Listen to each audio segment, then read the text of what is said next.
I stood alone in front of the large glass window of my office, on the top floor of the Kingsley Corporation headquarters in Utah. Now at 28 years old, I was the Regional Project Development Director, a position I once thought existed only in the most distant of dreams. The neon lights from the city below twinkled like lost stars. But what truly drew my gaze was the enormous Christmas tree in the square. It had just been lit up, thousands of sparkling bulbs shining like a dazzling reminder of the holiday season. My heart suddenly tightened, as though an invisible cord were squeezing it. Memories I had tried so hard to bury deep inside for years surged up uncontrollably, fierce and unstoppable.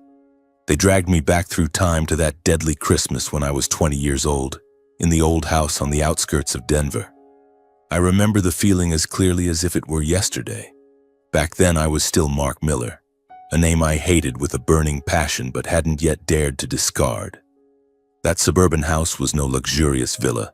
It was just an ordinary two-story home with a front yard full of patchy weeds and a wooden fence rotting away with age. Yet on that Christmas night, the living room was decorated so lavishly that it left me stunned. A towering Christmas tree reached the ceiling, adorned with glittering ornaments and strands of lights coiled around it like glowing serpents. The long dining table was set extravagantly, snow-white tablecloth, steaming platters of food, roast turkey, pudding, vegetable salad, and glasses of deep red wine gleaming under the light. The scent of cinnamon and fresh pine filled the air, mingling with Christmas music playing from the old radio in the corner. To any outsider, it would have looked like a warm family gathering overflowing with love. But to me, the atmosphere was suffocatingly cold, as though a thin layer of ice had encased my heart. Relatives filled both sides of the table, their laughter and chatter echoing loudly. There were aunts and uncles who had come from far away, cousins I only saw a few times a year, and close neighbors. They talked happily about work, their children, and plans for the new year. Everyone's eyes lit up when they spoke of gifts and the good things awaiting them. I sat at the corner of the table, my back straight as a wooden post, but beneath the table my hands were clenched so tightly that my nails dug into my palms. That familiar sense of isolation enveloped me like an undertow, sweeping away any trace of hope. I was used to being pushed to the sidelines on occasions like this, but tonight something felt different. The air seemed heavier, as if everyone were waiting for a play to begin, and I was the unwilling protagonist. My father, or rather the man I had called father for the past 20 years, Grant Miller, then 54 years old, owned a small construction contracting company.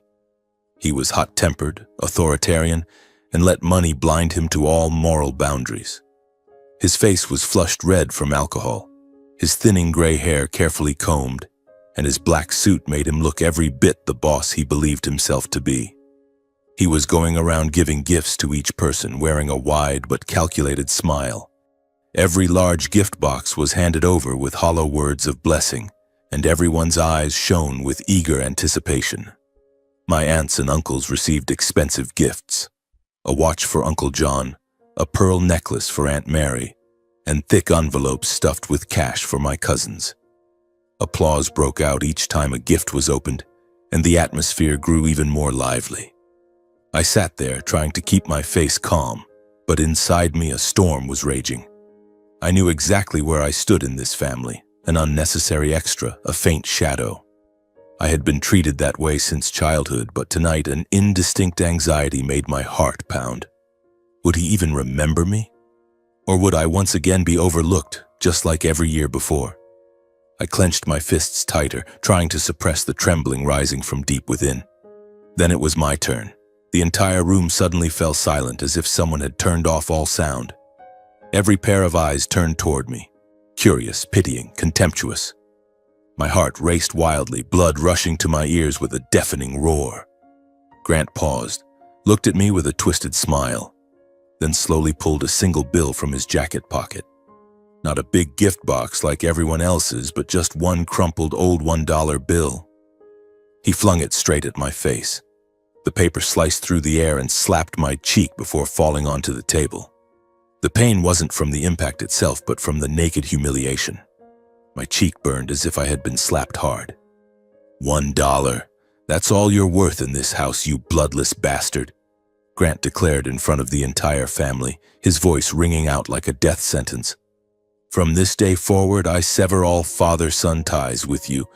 Never call me your father again. You're not worthy." Those words stabbed straight into my heart like a knife. The room went dead silent, the Christmas music continuing absurdly in the background. I sat frozen, my ears ringing from the torrent of insults. I had long known the truth, that I was not of Miller blood, but this pain, this public humiliation I would never forget. It was a wound that would bleed forever, never healing. My stepmother, Susan Miller, let out a scornful laugh that cut through the air like a blade. With her curled hair and garish red dress, she looked at me with eyes full of contempt. "You've just been a useless parasite living off others all these years," she spat, her voice shrill and venomous. "Keeping you in this house was already the greatest mercy I ever showed. Now get out. Don't dirty our Christmas atmosphere any longer." My heart pounded even more chaotically, my throat so tight I couldn't utter a single word. I wanted to scream, to fight back, but my body felt paralyzed.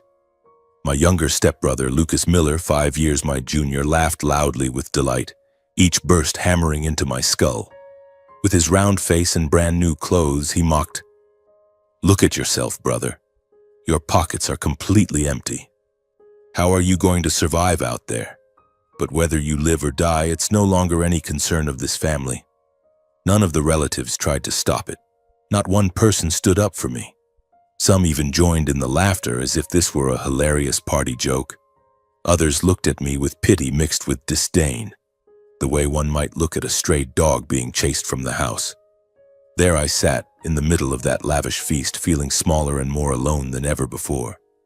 My cheeks still burned from the dollar bill, my ears ringing with their jeers. My heart beat wildly, each thud heavy against my chest as if trying to crush my breath. My throat was choked, I couldn't speak. I had known I wasn't truly a Miller, had told myself to be ready. But when the humiliation crashed down in front of everyone, the pain still pierced my heart. Some wounds, no matter how long you prepare for them, hurt just as much as the first time they cut. I understood that from this moment onward, this feeling would follow me for the rest of my life, impossible to erase from memory. In that instant, I clearly understood that they didn't just want to kick me out of the house. They wanted to crush the last shred of my dignity first.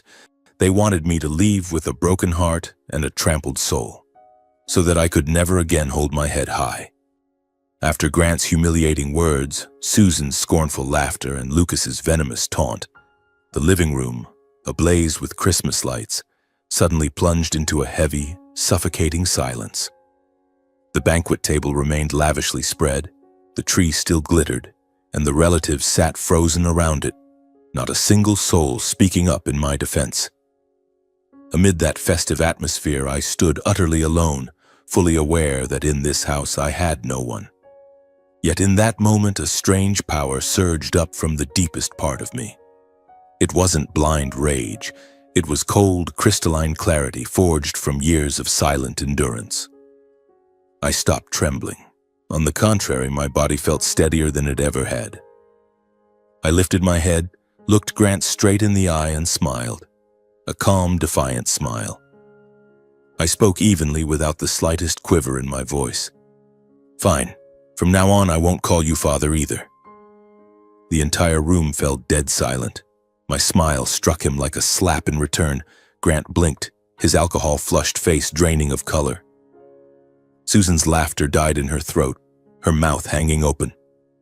Lucas stared at me as if I'd turned into a monster. The relatives began whispering, their eyes darting between Grant and me, waiting for the explosion. I rose slowly, deliberately, making the air even heavier. From my coat pocket, I pulled out a thick, yellowed envelope.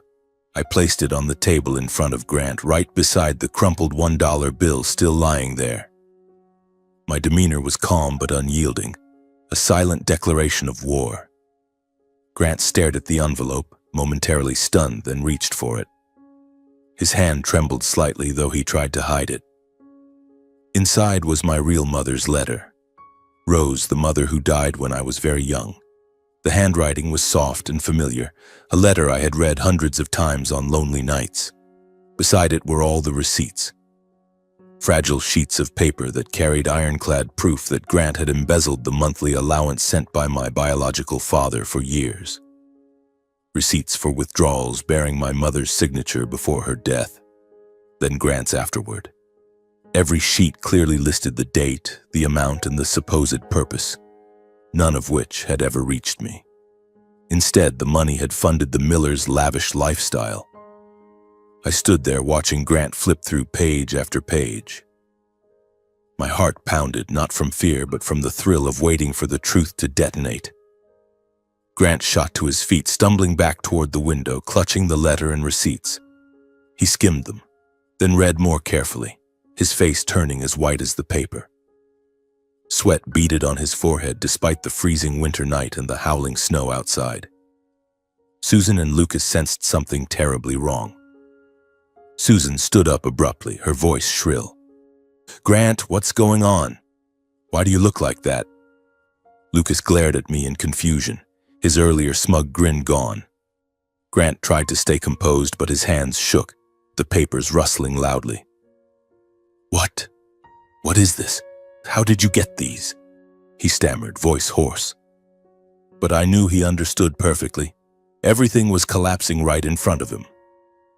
At that exact moment, a loud roar came from the front yard, engines growling, then cutting off.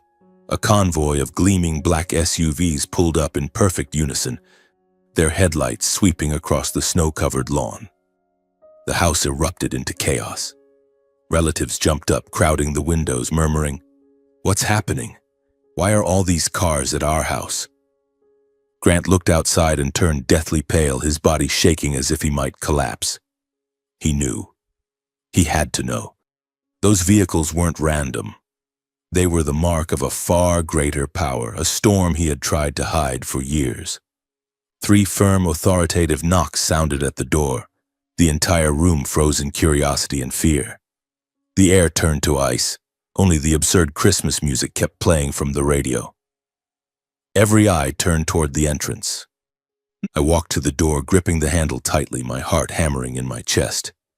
This was the moment I had planned and waited for over the past 2 years. I opened the door.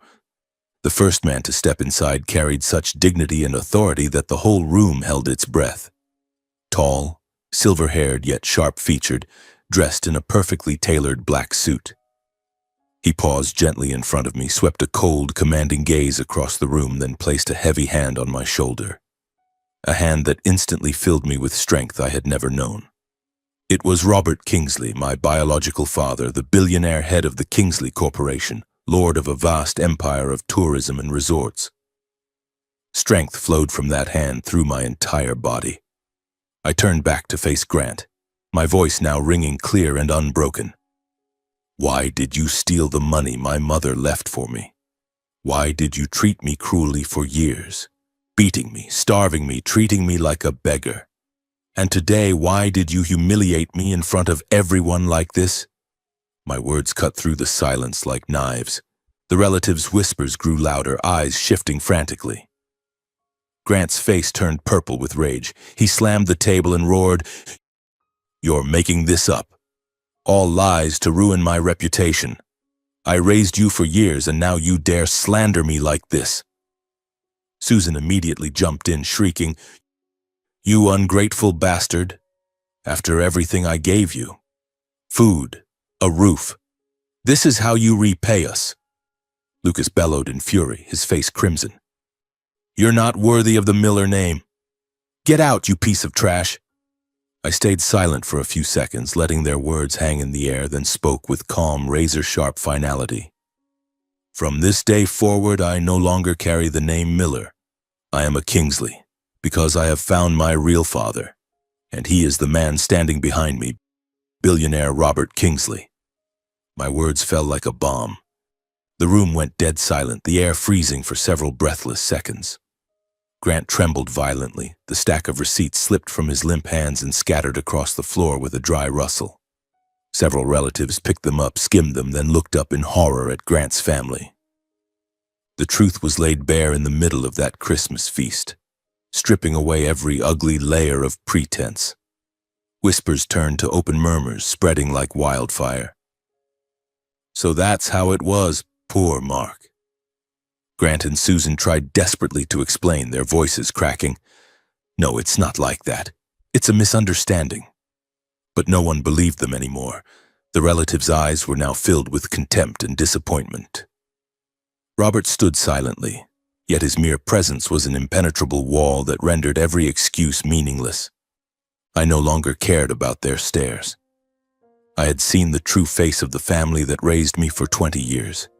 The hypocrisy, the greed, the cruelty. I turned my back and walked out of that house in silence, side by side with Robert, stepping through the door without once looking back. That humiliating Christmas night officially ended, but for me it marked the beginning of a new chapter. The snowy wind whipped my face, yet I felt no cold. Walking beside my real father, for the first time in my life, I felt truly warm. On the drive, inside the gleaming black lead SUV, Robert sat beside me, his hand resting lightly on my shoulder like a silent encouragement. The snow-covered highway stretched out white and endless, the headlights cut through swirling flakes that danced like ghosts in the night. He broke the silence first, his voice deep, warm, and brimming with pride. My son, I am so incredibly proud of you. You've risen above unimaginable hardship to become the strong, resilient man you are today. Not many could have done that. His words made my heart tremble. In all those years, I had never once heard genuine praise like this. I turned to him and smiled softly. Thank you, Dad. Thank you for being there tonight, for giving me the strength.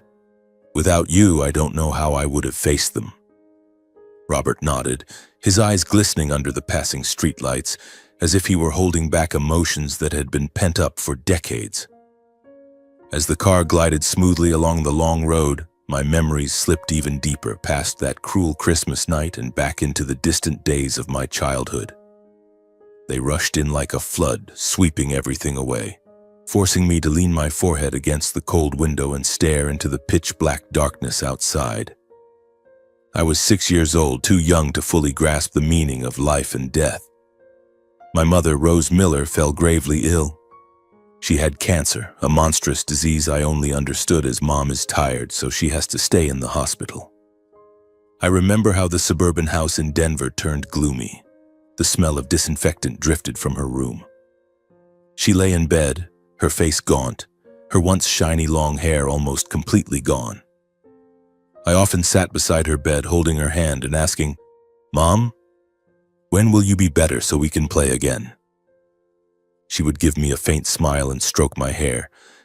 "Wait just a little longer, sweetheart. Mom will try to get better for you." But she never got better. She left us on an autumn morning when golden leaves covered the yard. I stood beside her coffin without crying because I didn't yet understand what death was. I only knew that from now on Mom wouldn't hold me when I slept. After her death, my father, Grant, began to change day by day. The man who used to laugh easily and ask about school and friends grew quiet, harsh, and withdrawn. He used to lift me onto his shoulders and roar with laughter when I told him stories from kindergarten. But after the funeral, he became a shadow. Meals turned suffocatingly silent. We sat across from each other at the small kitchen table, the only sound the clink of spoons against plates. The way Grant looked at me was no longer warm, it was weary and cold, as if I were a burden reminding him of his loss. I tried to break the silence.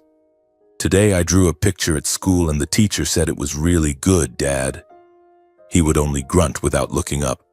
Gradually I learned to stay quiet too, swallowing my stories and feeling like an outsider in my own home. Just 1 year later, Grant remarried.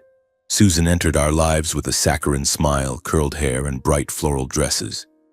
But her eyes were always icy when they landed on me, as though I were an obstacle to her happiness. From the very first days, I knew I was unwelcome. Every move I made was scrutinized. If I spilled a glass of water, she would snap, "Why are you so clumsy? Don't dirty my house." Every mistake was magnified, as if I existed only to mess up. Grant slowly softened under Susan's sweet words and pampering. She would whisper in his ear, "Honey, that boy exhausts me. Why don't you discipline him more strictly?" and he began to see my presence as an annoyance. His hugs grew rare, replaced by glares. Then Lucas was born, and the last trace of my place in the family was officially erased. The new baby was cradled like a treasure, every eye turned to him. I remember the day Lucas was born. The house buzzed with excitement. Relatives came with congratulations and piles of gifts. I stood in the corner of the hospital room watching the red-faced infant in Susan's arms, feeling a strange, piercing loneliness. "This is our real son," Grant said proudly, completely forgetting I was there. From then on, Lucas grew up sheltered and spoiled. He got everything new. Clothes, toys, bicycles, the very best. If Lucas broke something, Grant just laughed it off. Meanwhile, as I grew older, I was given every chore in the house, sweeping dusty floors, washing filthy laundry, cooking daily meals. Lucas never had to lift a finger. I was constantly compared to Lucas in everything. No matter how well I did at school, topping math class or winning first prize in art contests, I never heard a word of praise. Good grades? So what? Anyone can do that, Susan would sneer. Even when I won medals in sports, track or soccer, no one in the family ever came to watch or congratulate me. I would come home clutching a medal, bursting with excitement. "Dad, look what I brought home. A gold medal from the soccer tournament." Grant would glance at it once and go back to his work. All my efforts were taken for granted or dismissed as worthless. Praise was always reserved for Lucas. I gradually learned to swallow every grievance in silence, to choke back tears. Some nights I lay in bed, tears streaming down my face, but I didn't dare cry out loud for fear of being scolded. I told myself over and over, "You have to be strong, Mark. One day you'll get out of here." Day by day, I came to realize I was no longer a son in that house. I was just a lodger, a servant, a shadow living quietly under the same roof as people who called themselves my family. At meals, I sat at the corner and ate leftovers. During holidays, I stood outside watching them celebrate. When I was sick, no one cared. That pain built up inside me like a time bomb, waiting for the day it would finally explode. When I turned 18, everything still seemed to follow the same monotonous, icy routine. It was a late autumn afternoon in Denver. Golden leaves drifted lazily along the path from school to home. I left class as usual, my heavy backpack slung over one shoulder, stuffed with textbooks and half-formed dreams. My birthday was nothing special. No cake, no gifts, no congratulations from anyone at home. I had long grown used to being forgotten, so I simply walked out of the school gate in silence, head bowed, already dreading another endless evening of chores and homework. The sky was overcast and gray, a cold wind whipping at my face, forcing me to pull the collar of my old jacket higher. I never imagined that this day would change everything, like a real bomb exploding in my life. Just as I stepped through the gate, a middle-aged man in a worn suit approached me. He looked about 50 with thinning gray hair and a weathered face etched with deep lines around his eyes. His gaze was cautious yet serious, as though he were carefully weighing every word. I stopped, my heart beating a little faster from the surprise. "Excuse me, are you Mark Miller?" he asked, his voice low and polite. I nodded warily. "Yes, I'm Mark Miller. Who are you?" He introduced himself as Thomas Whitfield, my mother Rose Miller's lawyer. The mention of my mother's name stunned me. She had died when I was 6, and hardly anyone ever spoke of her anymore. "I need to speak with you privately about something concerning Rose," he said, lowering his voice as if afraid someone might overhear. Shock, suspicion, and curiosity collided violently inside my chest. Who was this man? Why had he come looking for me on my birthday of all days? Was this some kind of prank? After a few seconds of hesitation, I decided to follow him. Part of me was curious, the other part figured I had nothing left to lose. Thomas led me to a small cafe near the school, the one where I often sat alone on rainy afternoons. The place was cramped, filled with the strong scent of roasted coffee and the soft hum of old jazz from the speakers. We chose a secluded table in the corner, away from the curious glances of other students. Once seated, Thomas placed a time-yellowed envelope in front of me. The paper was faded and slightly crumpled. "This is the letter your mother instructed me to give you," he said gravely. "She was very clear. It was to be handed to you in person only on your 18th birthday. I have kept it safe for the past 12 years. My heart pounded as my trembling fingers brushed the envelope. Thomas explained briefly. He had been my mother's personal attorney, helping her draft her will and handle certain private matters before she passed. "She trusted me, and now I am fulfilling my promise," he said. Then he stood, wished me luck, and left. I sat there for a while, staring at the envelope as though it were a ticking bomb. I didn't open it right away. I was afraid, terrified that whatever truth lay inside would shatter the few remnants of the world I knew. When I finally left the cafe, I carried the envelope in my backpack, my mind a raging storm. The walk home felt longer than ever, each step heavier than the last. I kept the whole thing secret. No one in the family knew. Grant and Susan were busy with work. Lucas was out fooling around with friends. I had no intention of sharing it. I knew they would either mock me or fly into a rage. That night, there was no birthday wish, no sign that anyone remembered it was my day. Dinner was as cold and silent as always. Grant at the head of the table, Susan and Lucas chattering excitedly about weekend plans while I sat in the corner eating leftovers. Their lively conversation revolved only around themselves. Lucas passing an exam, Susan's shopping spree, Grant's new contract. I had grown so accustomed to being invisible that I simply finished my meal in silence and slipped away to my room, my only refuge, a tiny cramped space with an old bed and a cluttered desk. I locked the door, sat on the bed, heart racing. My hands shook as I pulled the envelope from my backpack. From the living room, their laughter still echoed, a cruel reminder of my isolation. I took a deep breath and tore it open.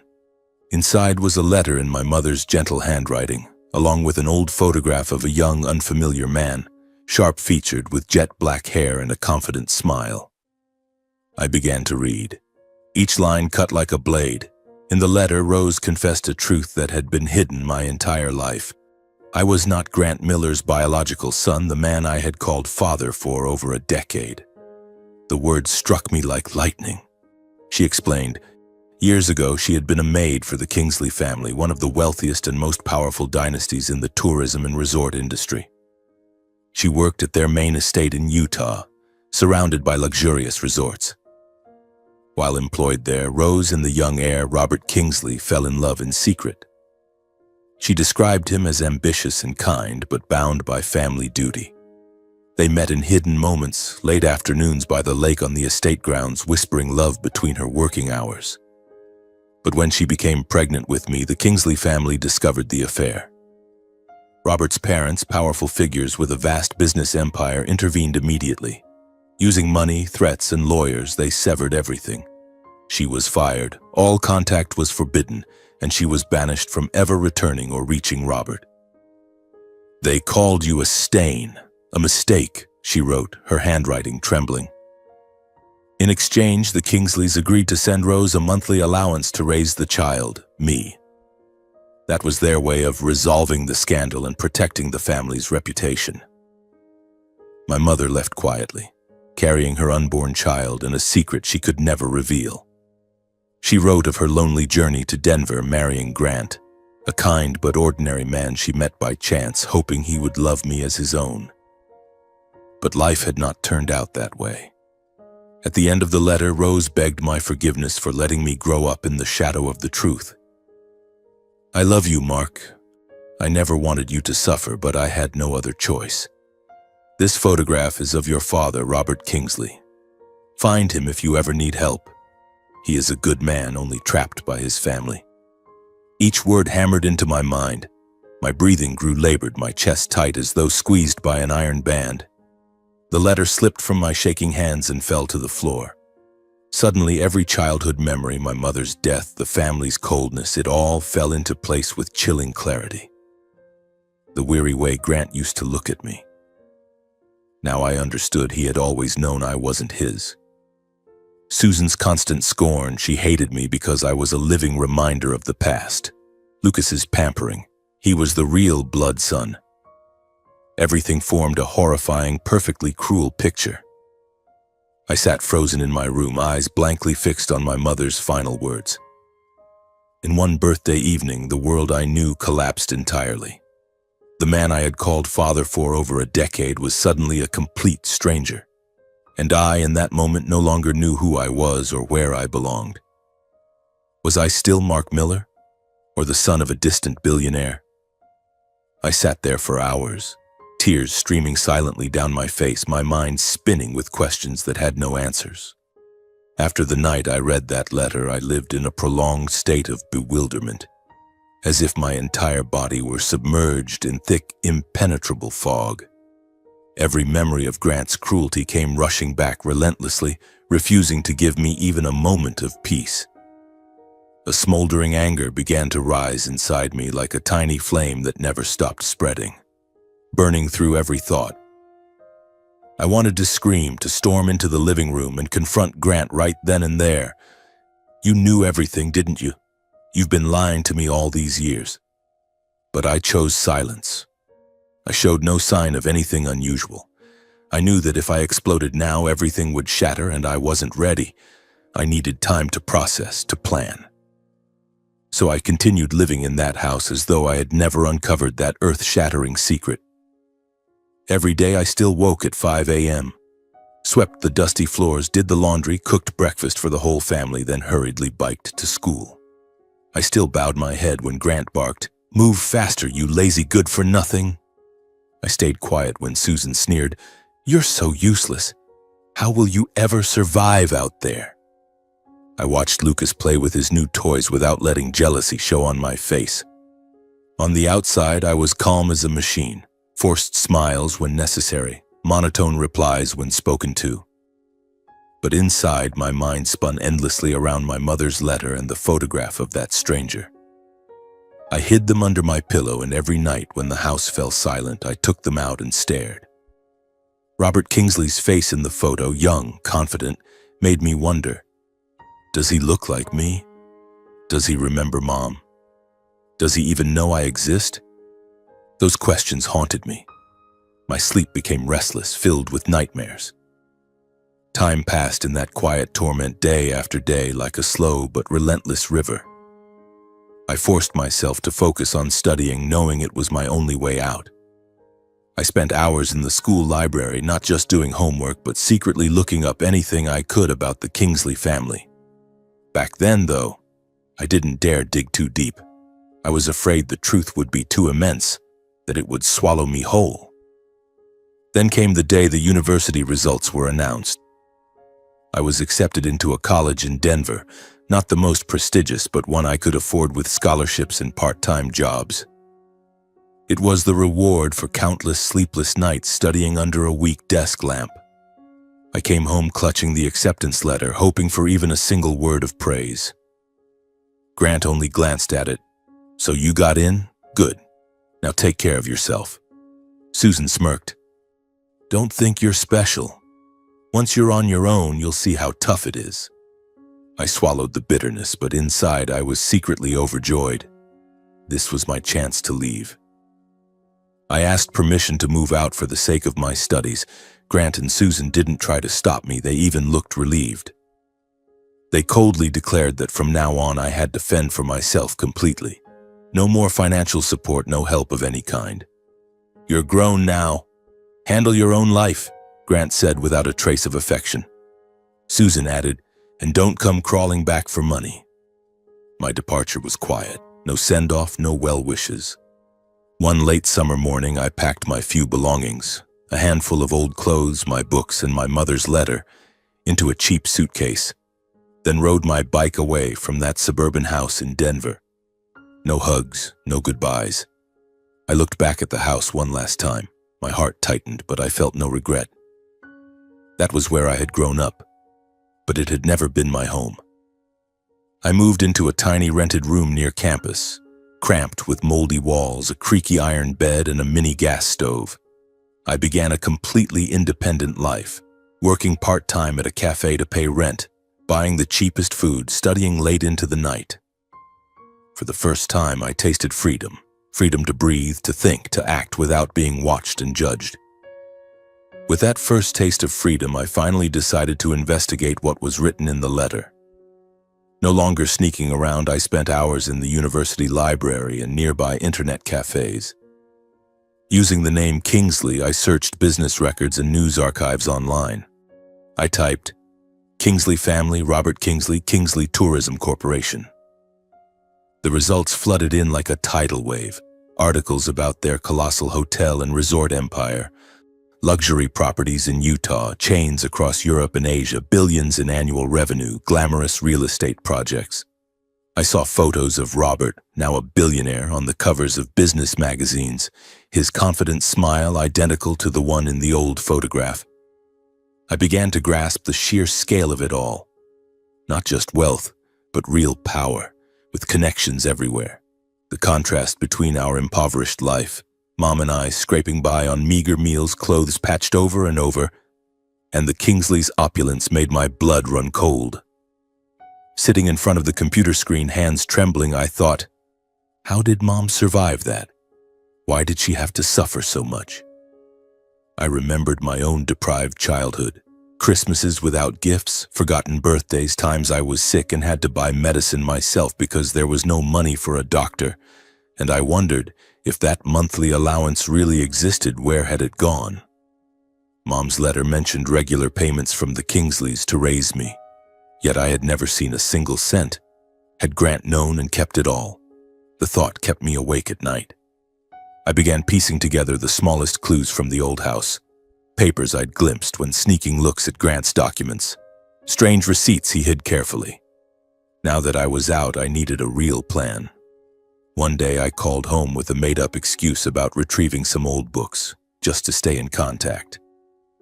Grant grumbled, "Yeah, fine. Come tomorrow. Susan and I will be out all day for some meeting." I hung up, heart pounding. This was a rare opportunity. I took half a day off from the cafe, claiming I was sick. I biked back to the old house in broad daylight, the sun blazing yet the autumn wind still sharp. My heart raced as I arrived, the same rotting wooden fence, the patchy lawn. I checked that no one was home, then slipped through the back gate using the spare key I'd hidden years ago under a flower pot. I crept into Grant's study, a room he always kept locked, but today it was carelessly left ajar. My heart felt like it would leap out of my chest. My palms were slick with sweat. I opened the bedside drawer where he kept important papers and found a thick stack of monthly bank withdrawal receipts, along with the power of attorney document my mother had signed before she died. I flipped through them, breathing hard. The receipts before Mom's death bore her name and signature. Regular transfers of about $2,000 each month. But after she passed, the name changed to Grant. His scrawled signature, the dates lining up perfectly with the years I grew up in poverty. I photographed everything with my cheap phone, hands shaking so badly I had to retake several shots. Then I slipped out of the house and biked back to my room, mind reeling. That night, back in my tiny rented room, I spread everything out on the small wooden table under the flickering neon light. I took notes, cross-referencing every date. And the truth emerged. The withdrawals matched the exact times Grant bought a shiny new Ford when I was 8, replaced the living room furniture with expensive pieces, bought Susan glittering gold jewelry she loved to show off, and paid for Lucas's private school, fancy toys, and family vacations I was never included in. Sitting there, surrounded by those papers, rage pounded in my chest. I finally understood. After Mom died, Grant had stolen every single dollar meant for me and spent it on his new family, not once using it for my books, clothes, or future. He had robbed me of my childhood, turned me into a servant while living off money that was rightfully mine.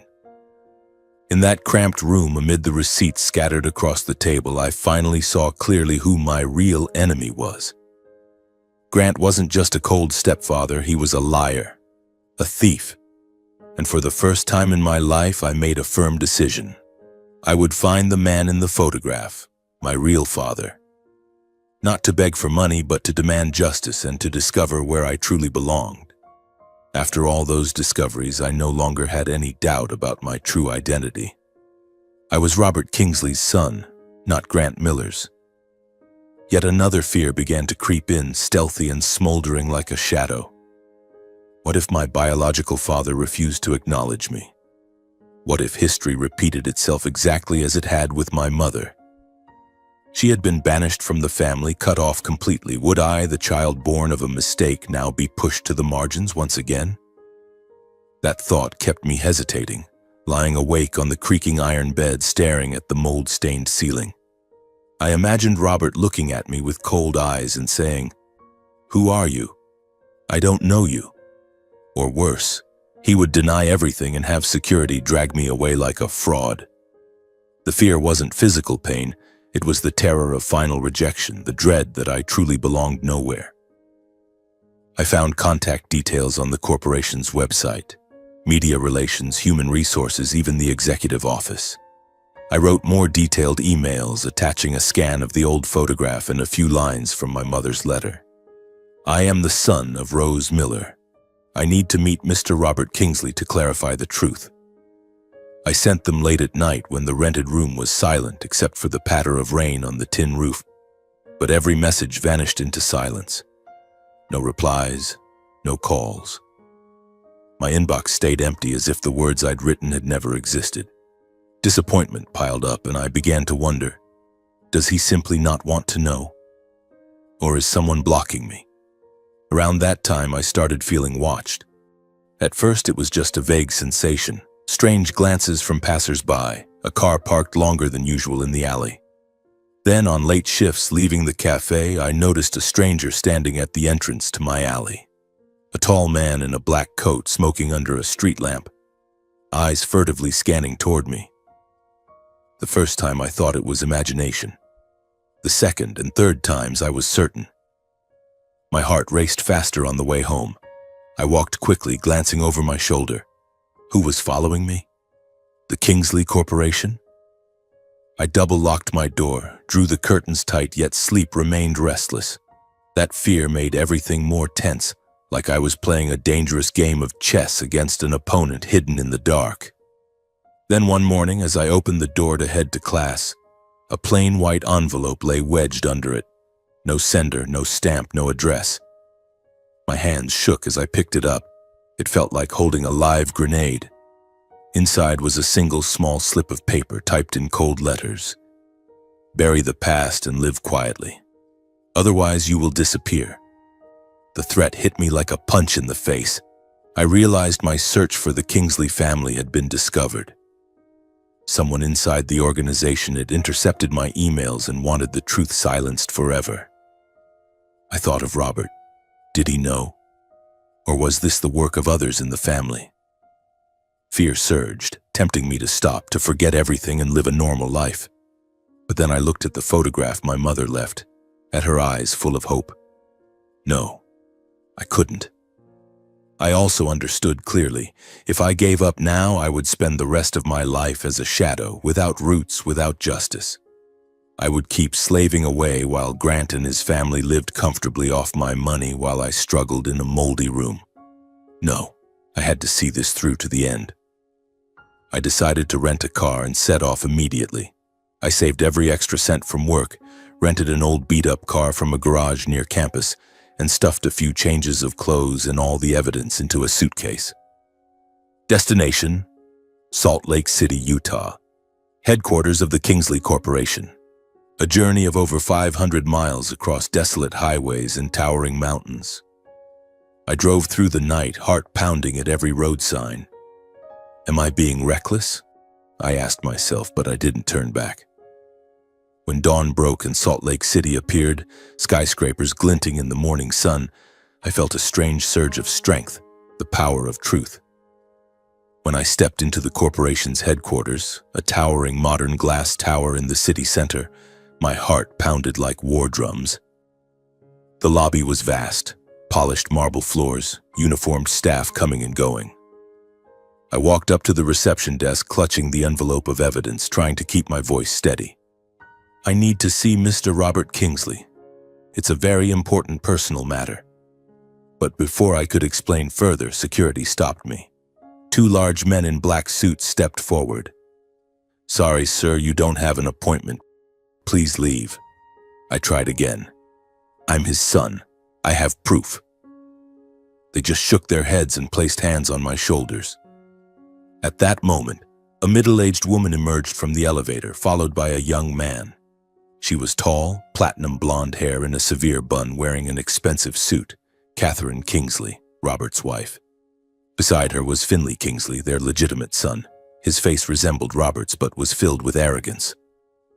Catherine's eyes turned ice cold the instant she saw me, as if I were something filthy dragged in from the street. She approached and immediately unleashed a torrent of insults about my mother's origins, her shrill voice echoing through the lobby. "Who are you? The son of that maid Rose Miller. That old affair is a stain on this family." I stood frozen, blood rushing to my face. She publicly humiliated me, declaring I was nothing but the shameful result of a mistake and had no right to set foot here. "You think you deserve to meet him? A penniless nobody from Denver dreaming of a better life?" Finley laughed scornfully, mocking me as an imposter, a poor wretch chasing delusions of grandeur. He sneered that even if I knelt here all day, I would never be part of the Kingsley family. Their venom poured down on me in the middle of the crowded lobby. Staff paused to stare, visitors whispered. Catherine shrieked, "Get out, you bastard!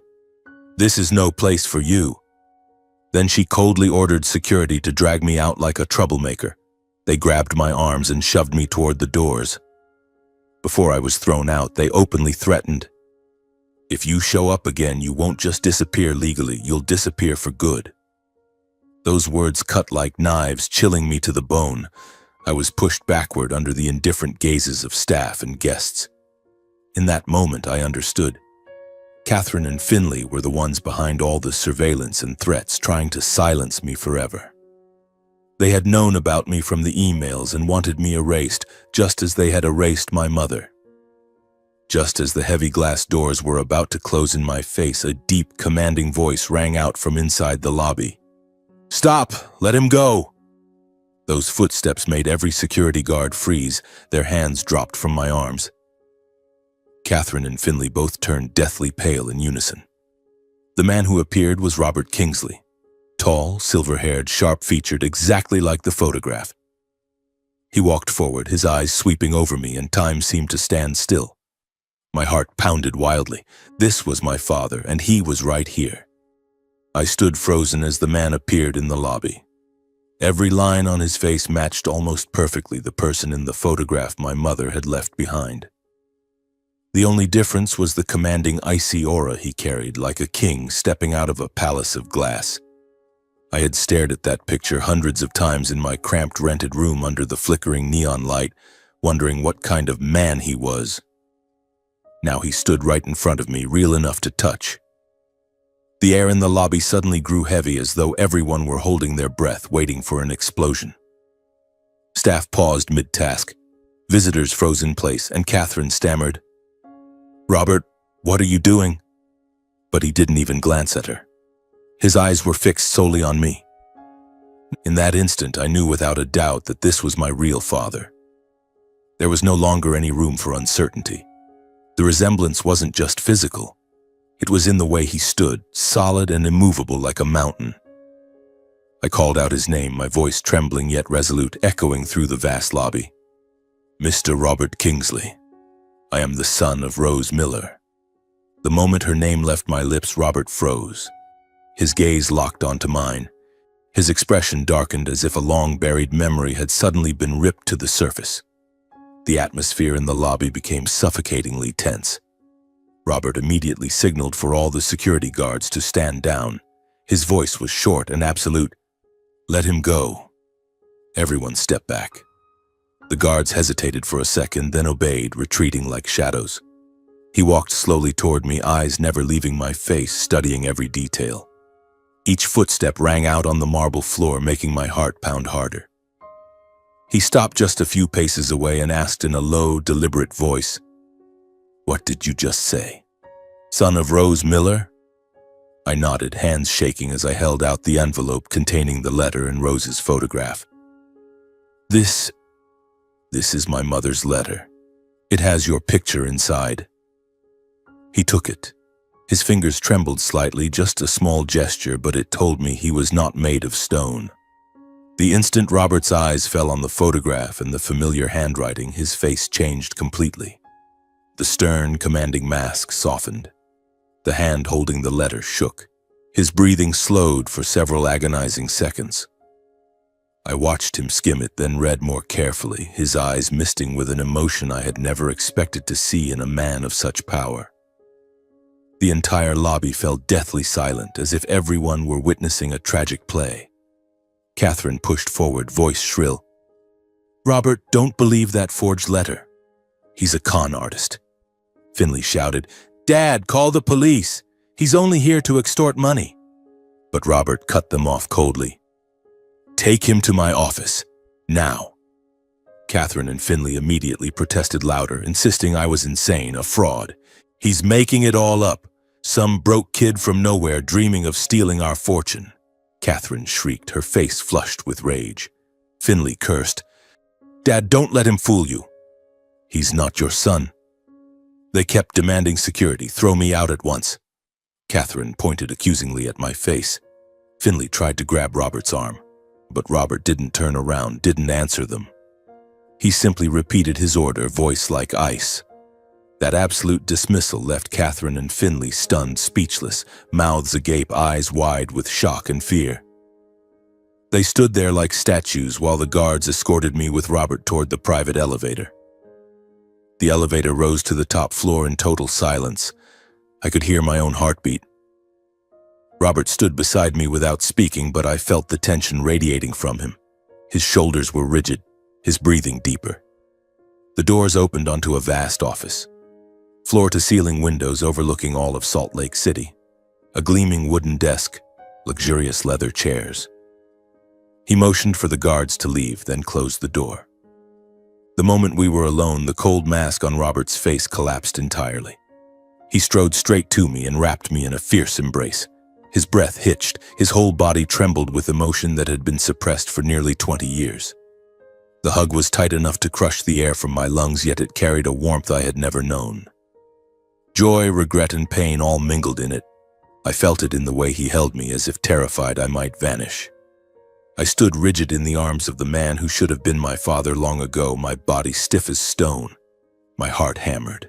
I didn't know how to react. Inside me, everything shattered into two opposing halves. Overwhelming joy at finally seeing my father, and deep pain for the long years of loneliness and abuse he had never known about. For the first time in my life, I felt the arms of someone who shared my blood. Not Grant with his slaps, not Susan with her sneers, but my real father. The man my mother had loved and sacrificed everything for. Tears rolled down my cheeks, soaking into his suit jacket. He whispered, voice breaking, "My son, I'm so sorry." Those words broke the dam. I burst into sobs like a child. When the storm of emotion finally subsided, we sat facing each other across the desk. Robert wiped his eyes, voice still trembling.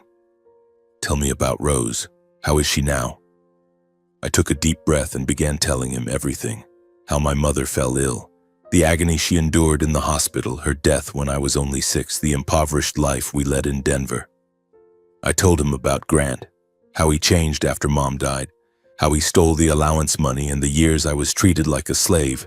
Endless chores, beatings, constant comparison to Lucas. I showed him the receipts detailing every dollar spent on new cars, jewelry, vacations. None of it ever for me.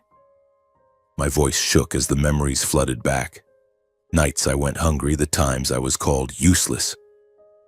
Robert listened, his face growing pale, fists clenched so tight the knuckles turned white. He broke down when he learned Rose had been gone for so long. Tears streamed down the face of this powerful billionaire, an image I never thought I'd see. He told me that after she disappeared, he had searched desperately, but every trace had been erased by his own parents, using lawyers and money to bury everything. "I thought she left because she hated me," he whispered, voice thick with regret. Then pain turned to fury when he heard how his son had been treated. His eyes blazed red, voice a low growl. Grant Miller, he dared do that to my son. I will destroy him. He stood, slamming a fist on the desk, face flushed with rage. I held him back, voice steady. Dad, don't. I want to face them myself one last time. That's how I close this chapter. Robert looked at me for a long moment. The anger in his eyes slowly gave way to admiration. He understood the meaning behind my choice. Back to when I was 20 years old, after that dramatic confrontation with Grant on Christmas night, I was sitting in the car with Robert. The convoy of gleaming black SUVs glided smoothly along the highway from Denver toward Utah, the snowy wind still whipping against the windows.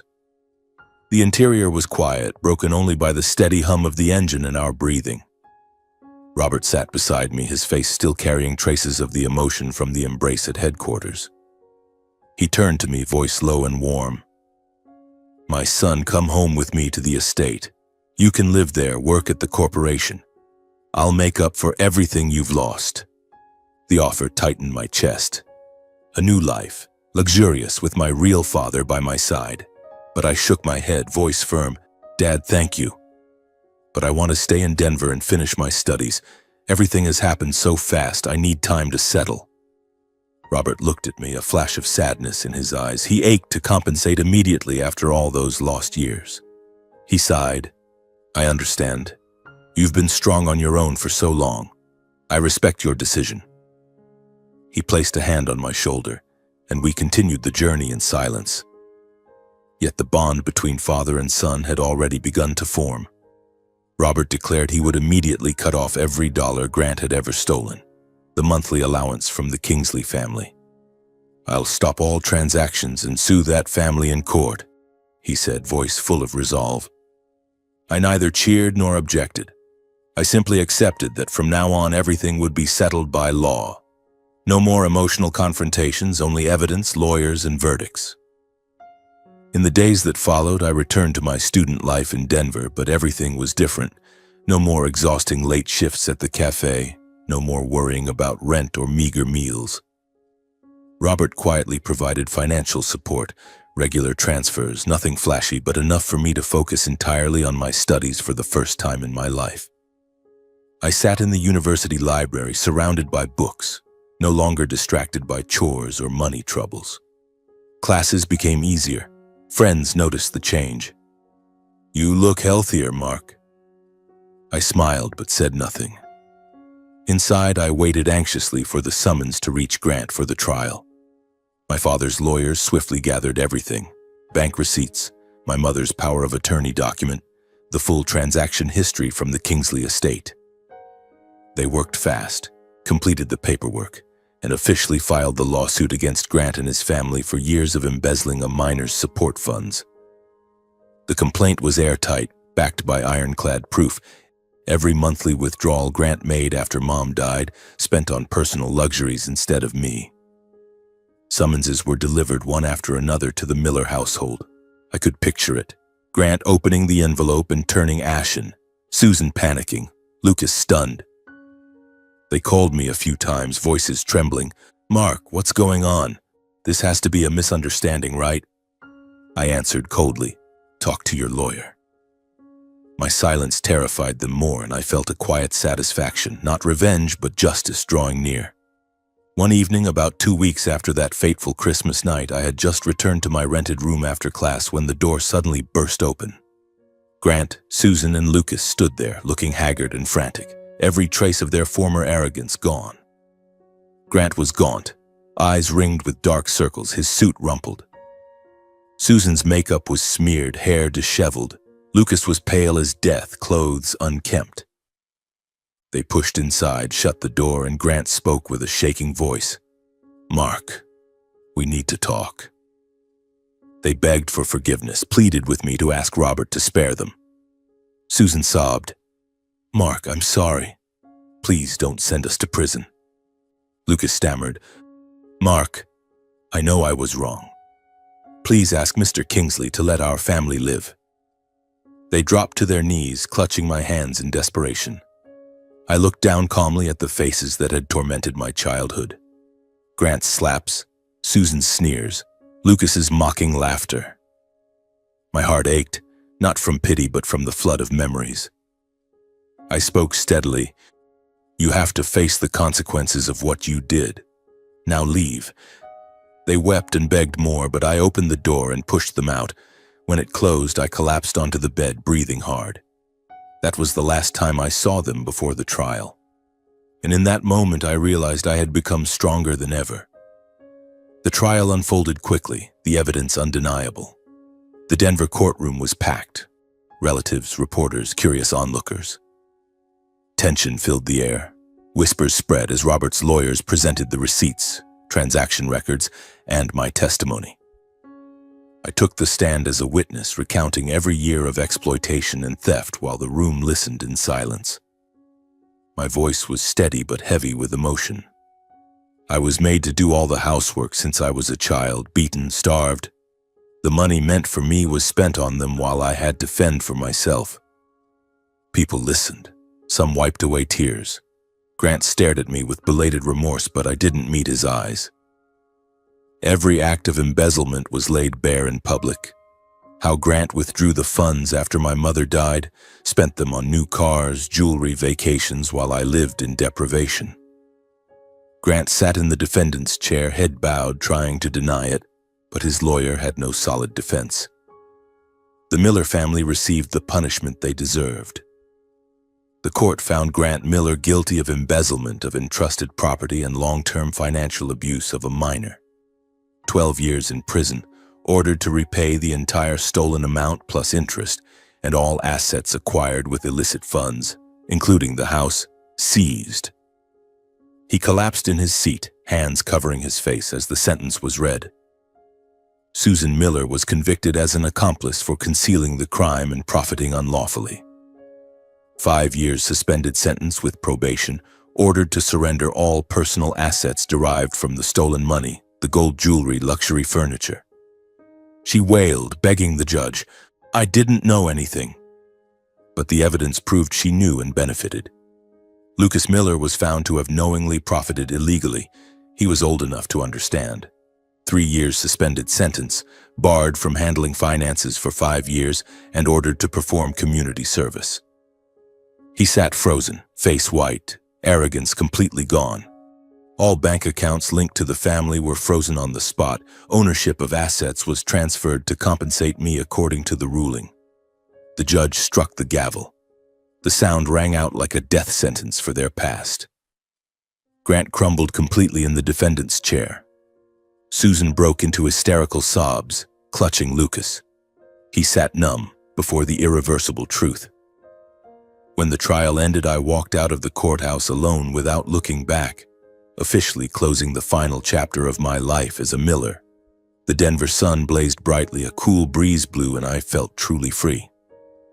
I called Robert. "It's over, Dad. Everything is really over." He replied, "From today, you live for yourself. I'm so proud of you." I smiled faintly. A painful chapter had closed and a new journey had truly begun. 3 years have passed since that fateful Christmas night when I was 20.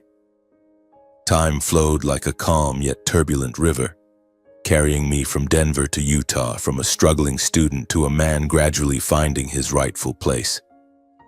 I completed my university degree with Robert's quiet support, regular bank transfers, never ostentatious, just enough so I could focus entirely on my studies without worrying about hunger or rent. On graduation day, I stood on stage accepting my diploma under the blazing summer sun, while friends cheered loudly. Robert sat in the front row, smiling discreetly, but he didn't rush up to hug me like other fathers. Instead, he waited at the exit and placed a hand on my shoulder. "Congratulations, son. Now it's time to come home to me. But not as my son. I want you to join Kingsley Corporation as a regular employee and prove your real worth." His words surprised me, but I nodded. I understood. He wanted me to walk on my own feet, not lean on blood ties or pity. That was his way of raising me, and I accepted the challenge. Right after graduation, I moved to Utah and settled into a modest apartment near headquarters instead of the family's lavish estate. Even with an honors degree in hand, the brutal environment at Kingsley Corporation quickly showed me the vast gulf between textbook theory and real-world business. High-pressure projects, relentless pace, meetings from dawn to dusk, deadlines days apart, and standards so strict that a single mistake could collapse an entire plan. I started as a regular project development officer with a standard entry-level salary and no privileges. The first few months nearly broke me. Sleepless nights analyzing data, running around meeting partners, and facing my first failures. One resort project fell behind schedule because of my miscalculated costs, and my boss tore into me. My heart pounded every time I walked into a meeting. My hands shook when presenting ideas. Catherine, Robert's wife, the platinum blonde, ice-eyed vice chairman, second only to him in power, never hid her contempt. She deliberately gave me near-impossible tasks. Analyze a new market in 48 hours, draft an expansion plan with incomplete data, or throw me into board presentations with no warning. In meetings, she would dismiss my proposals with cold, cutting remarks laced with digs at my origins. Interesting idea, but perhaps it only works for someone lacking real-world experience, probably still adjusting to this scale. Her words sliced like knives, colleagues whispered, and I swallowed my anger to stay silent. Finley, Robert's legitimate son, a few years younger than me and arrogant as a prince, undermined me behind the scenes. As head of marketing, with slicked back hair and a fake smile, he pounced on my smallest mistakes to spread slander, whispering that I was just the bastard they picked up, or circulating internal emails exaggerating my errors. Once he brazenly stole credit for a California resort chain expansion strategy I had slaved over for 3 weeks, poring over every page of data, dissecting every figure until I was exhausted. Yet in the meeting, he stood up and calmly declared, "This plan was my proposal." I sat there stunned, blood rushing to my face, but I chose silence, not a single word of protest. Still, I gritted my teeth and endured everything, never raising my voice, never arguing publicly. I simply observed, learned, and improved myself. While others rested on weekends, I buried myself in the corporate library, devouring documents on project management, finance, and operations. Step by step, I revised plans, won back partners, and countered every scheme with results they could not deny. Project after project, my ability became undeniable. First came small wins, an analysis report that cut operating costs 10% at the Utah resort, earning a nod from my boss. Then bigger ones. My market expansion proposal secured a major partner, boosting quarterly revenue by 20%. Numbers don't lie. Colleagues began seeking my opinion. From being isolated, eating lunch alone, sitting in the corner of the office, I gradually earned the trust of senior management and my direct teams. An older colleague patted my shoulder. "You're doing great, Mark. Don't let Catherine's words get to you." Robert watched silently from a distance, never intervening directly, but I knew he was proud of his son's daily growth. Late-night calls. "I heard about your project. Keep going." When the time was right, after 2 years of proving myself through a string of successful projects, Robert decided to hold an official family introduction, bringing me fully into the light. The gathering of the entire Kingsley clan took place at the main estate, a sprawling mansion with a grand marble hall, glittering crystal chandeliers, and long tables set lavishly. Dozens of relatives assembled, aunts, uncles, cousins, all impeccably dressed, whispering as I entered.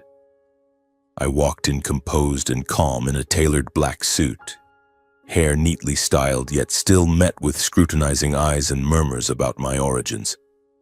"That's the illegitimate one. He looks decent. But does he really belong here?"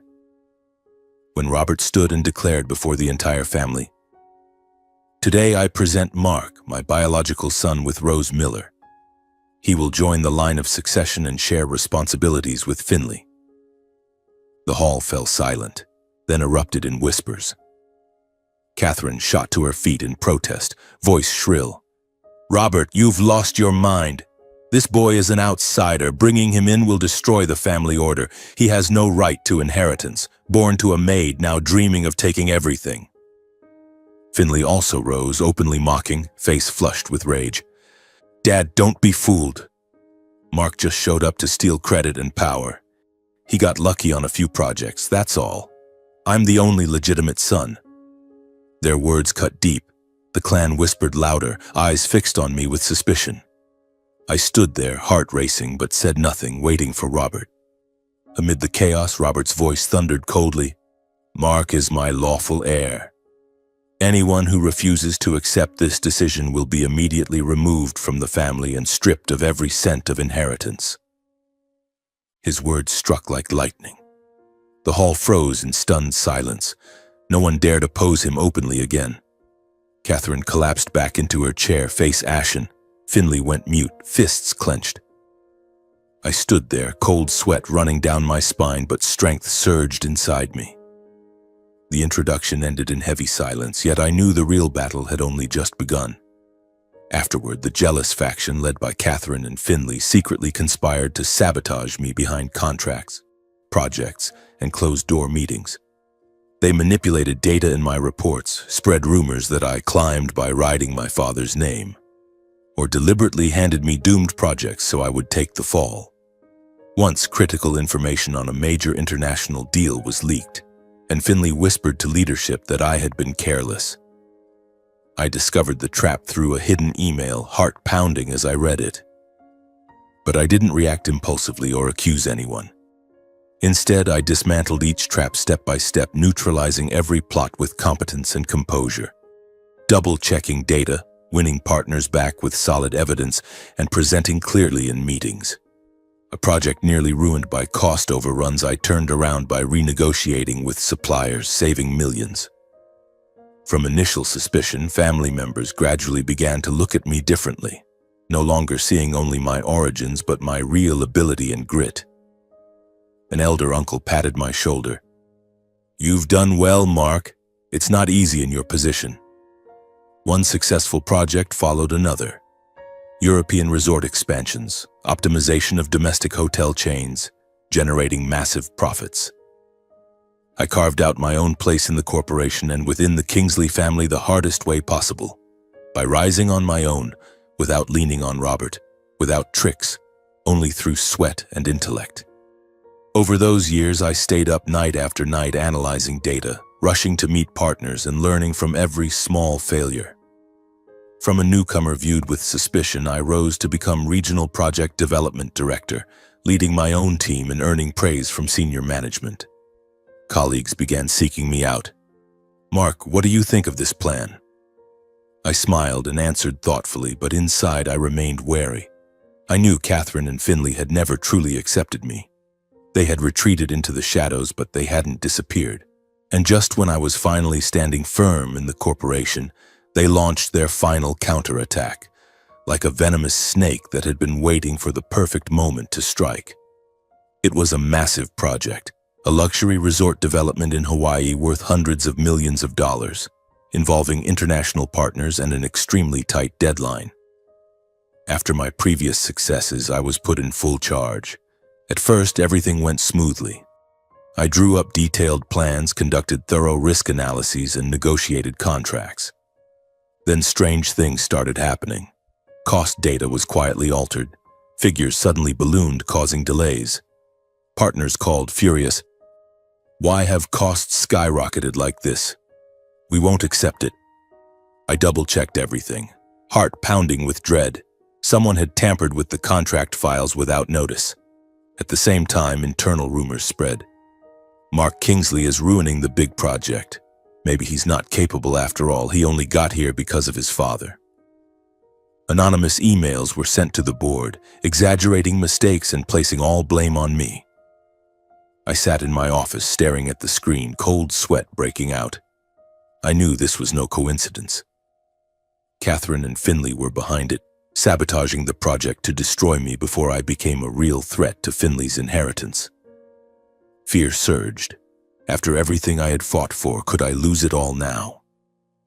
But I didn't panic. I calmly began gathering evidence, moving silently like a hunter waiting for the prey to reveal itself. An emergency board meeting was called just days later in an atmosphere of extreme tension.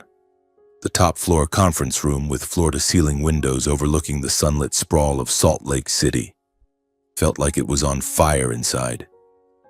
The entire executive team was present. Robert sat at the head of the table, face grave. Catherine and Finley sat across from me, their eyes gleaming with barely concealed triumph. Catherine opened, voice shrill and aggressive. "The Hawaii project is on the verge of collapse. Costs are out of control. Partners are threatening to walk. Mark, how do you explain this? Or did you think this position was just a game you could play because of family connections?" Finley jumped in, dripping with sarcasm. "Exactly. I warned everyone, Mark is all theory and no substance. Now look, the corporation is losing hundreds of millions because of his incompetence. Dad, you have to step in now." Colleagues whispered, "Low birth yet dreaming of leadership?" The board frowned. I sat there, heart pounding like war drums, blood rushing to my face. This was the climax. If I didn't turn the tide, 3 years of effort would crumble. I didn't make long excuses, didn't shout or cry. Instead, I stood calmly, voice steady and sharp. "I have proof that someone deliberately sabotaged the contract." I connected my laptop to the projector and displayed everything. Covert emails from Catherine to a trusted subordinate instructing them to adjust the data to test Mark's competence. Timestamps of contract edits matching Finley's system logins. Internal messages where he directed others to blame Mark if the project fails. Everything pointed unmistakably at Catherine and Finley. Timestamps, digital signatures, undeniable. The room went dead silent as the evidence appeared on the giant screen, each line cutting like a blade. The truth was laid bare right there in the boardroom. Catherine froze, her face turning paper white, fists clenched. Finley went pale, mouth agape, unable to speak. The attacks they had just hurled instantly boomeranged onto themselves. Colleagues whispered in shock.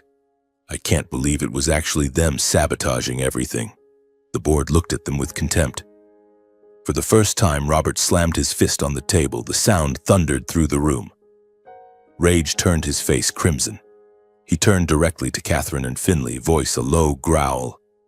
"Explain every single thing right now in front of me. You dared manipulate a project and frame my son? Did you think I was blind?" The room fell deathly silent, the air suffocating.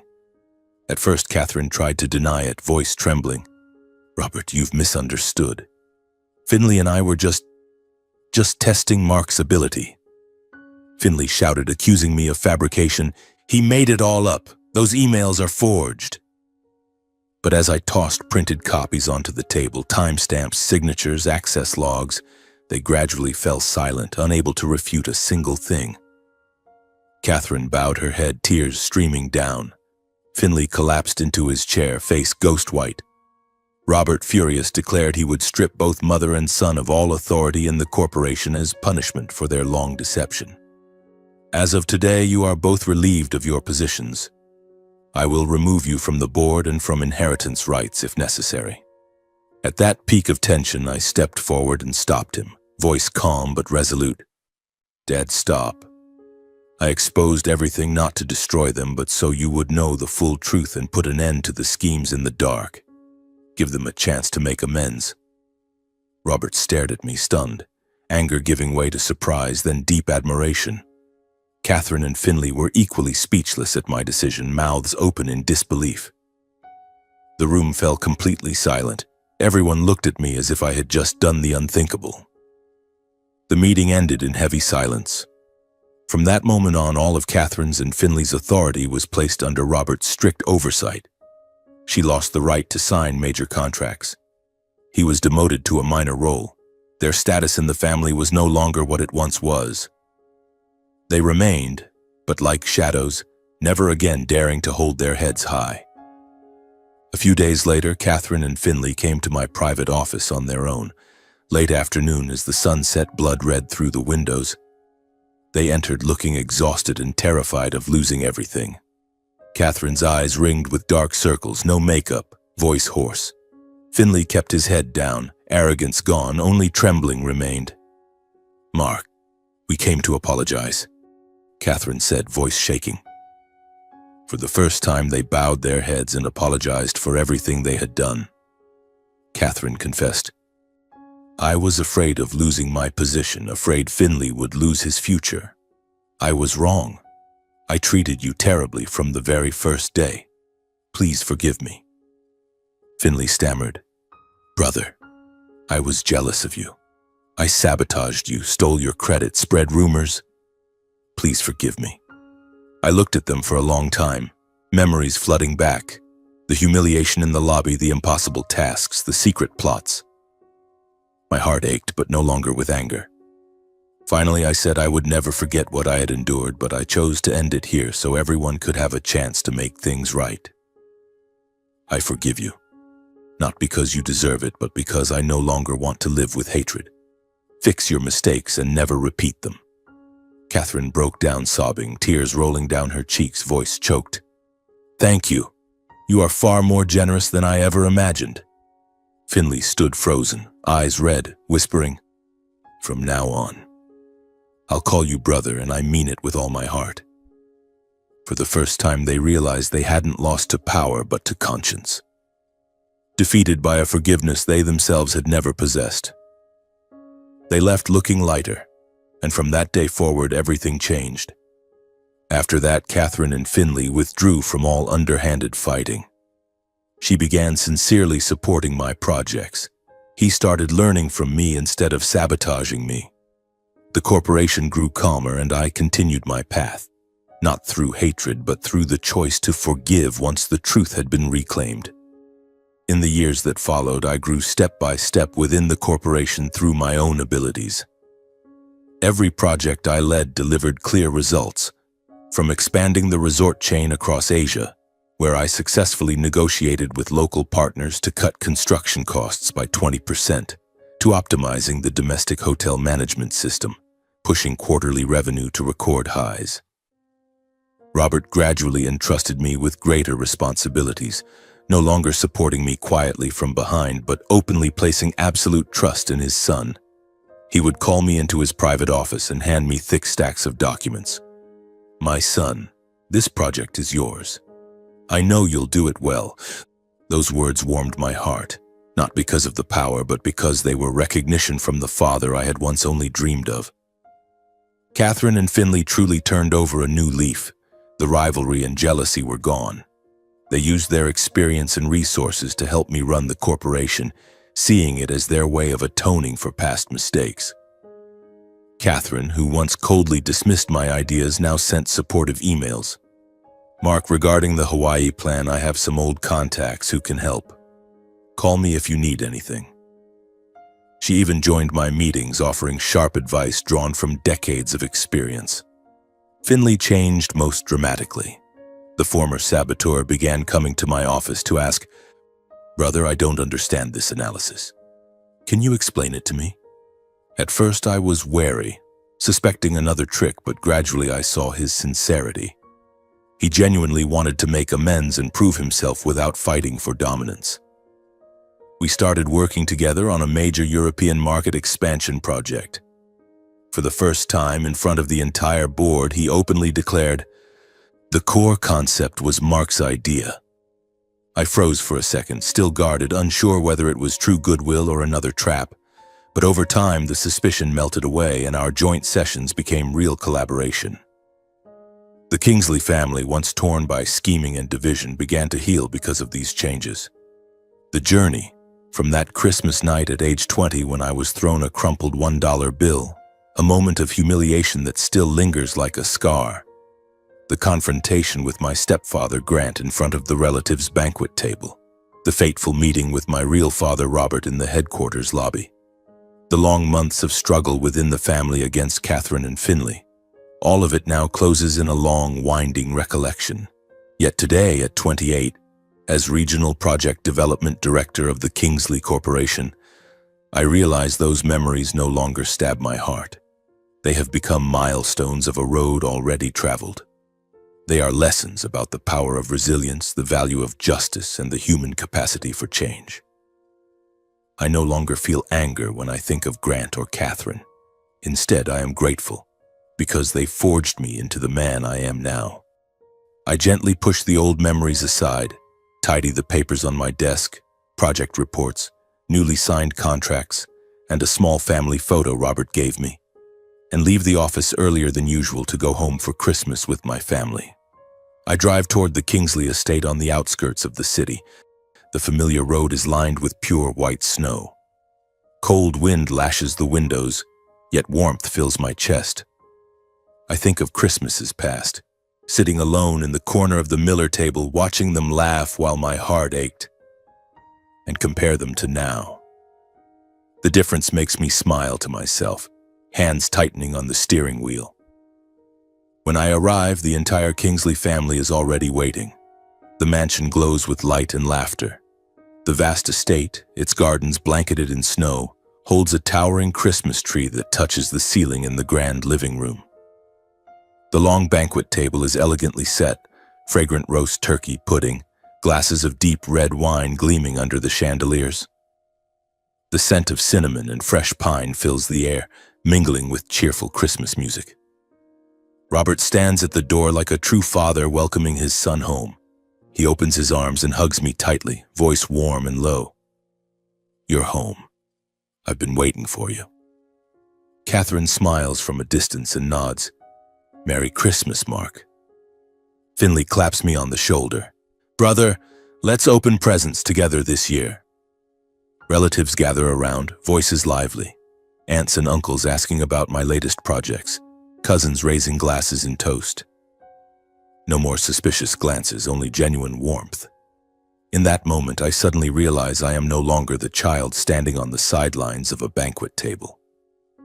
I truly have a family to come home to. This is not where I was born, but it is where I am acknowledged, protected, and loved unconditionally. Looking at everyone gathered around the Christmas table, I quietly reflect on my entire life's journey. From the boy abandoned after his mother's death, to the 18-year-old searching for truth in confusion, to the 20-year-old on Christmas night having a dollar bill thrown in his face. Then the months of confrontation, struggle, and the trial that exposed the past. All those memories flood back, no longer painful, only serene. I realize I have changed, from a resigned child into a man who stands tall, through my own inner strength, through forgiveness, and through the belated love of a father. I understand that the past cannot be erased, but we can choose how to move forward. Hatred once gave me the power to rise from the ashes of the Miller house, to face Grant and demand justice. But forgiveness is what finally set me free. Free to love, to build, to live without the ghosts of the past haunting me. I watch Catherine laughing with the grandchildren, Finley helping Robert pour wine, and I think, if I had not forgiven, we would all still be trapped in an endless cycle of resentment. I realize that true family is not where you are born, neither the fake blood ties of the Millers nor the initial power struggles of the Kingsleys, but where you are accepted, protected, and welcomed home. That place can be a grand mansion or a cramped rented room as long as there are people who truly care. That Christmas was the first in my life that felt complete.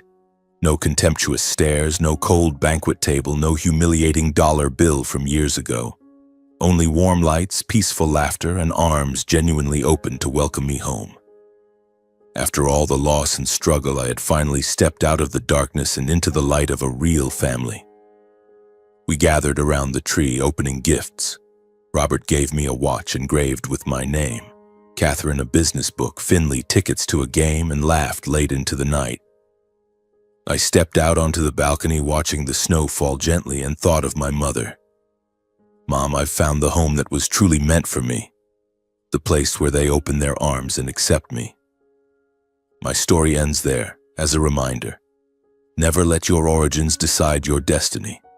I rose from an outcast to a leader. Never let hatred guide your entire life. Forgiveness set me free. And never ever give up on yourself, no matter how many times the world turns its back. Because one day you will find your own light.